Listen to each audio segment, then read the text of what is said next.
Why it's best to be an idiot. Okay, so you got like below average intelligent people, average intelligent, kind of below average intelligent people, right?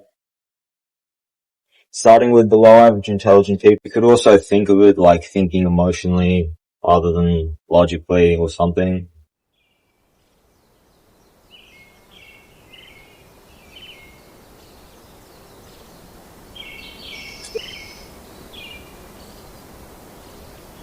Right? And so they just kind of go through life. They enjoy what they enjoy, simple, don't overthink things, things are what they are to them, I guess, it's a solid life. The problems start when you're average intelligence. Because these people kind of don't really understand the context of something, but rather just recognize it more like pattern recognition, you know? It's like teaching like a child about cars, and you show them a picture of a car and say it's a car. The below average intelligent person, if they enjoy it, they enjoy it. If they don't, they don't. It is what it is. But the average intelligent person, they're gonna kind of recognize a car, but only that one picture of a car. If you show them a race car, they're gonna vehemently say that's not a car, right? Because they don't truly understand what makes a car a car. And also, because they're slightly less emotionally thinking, they got a bit of logical thinking, because they've only got a small bit, it seems very valuable to them. So they actually think they're a lot smarter than they are. It's this tiny thing they have to struggle to have.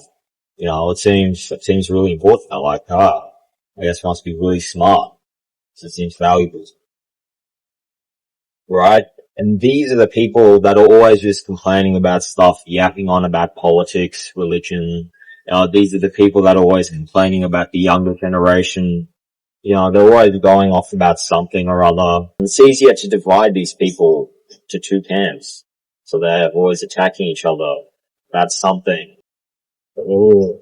Now the high intelligence people, when you show them a picture of a car, they understand what makes that car a car. Like with the child and the car, whatever analogy I use. Okay? So if you show them a race car afterwards, they'll understand that that is indeed a car. They understand what makes a car a car. But of course, it makes life a little more complex.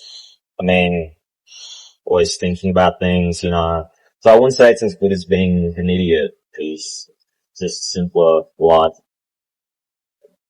I think a good example is the classroom of the elite and Ayana Coach. I mean, man, you see the below average intelligent people.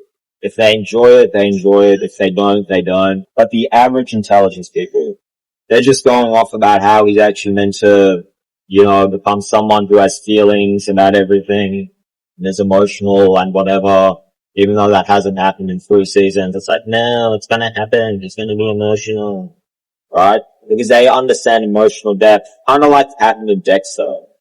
Like, I mean, you say he doesn't have emotions, but like he's meant to. 'Cause that's what they learnt in school from like a couple of texts. That's what depth in a show is, right? But the above average intelligent person, he understands what makes something deep, right? He understands that there's different forms of depth, so he could say it's deep without him necessarily, having to go on an arc of becoming all emotional or whatever. Because he understands the depth of the show or anything. He understands it. Or he might have the opinion that it's not deep. But he's not just gonna yap about it all the time, complain about it. It's like, no, it's not like that. It's chill. So, yeah.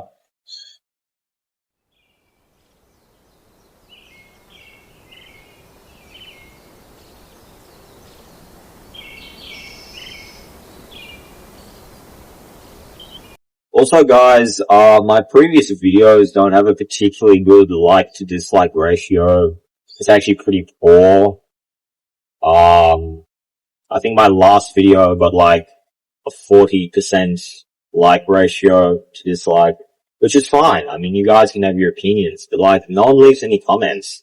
So like, I feel like you guys are just whispering about me behind my back. That doesn't feel very good. Like, leave a hate comment, that's fine. Or any other comment, but I feel lonely.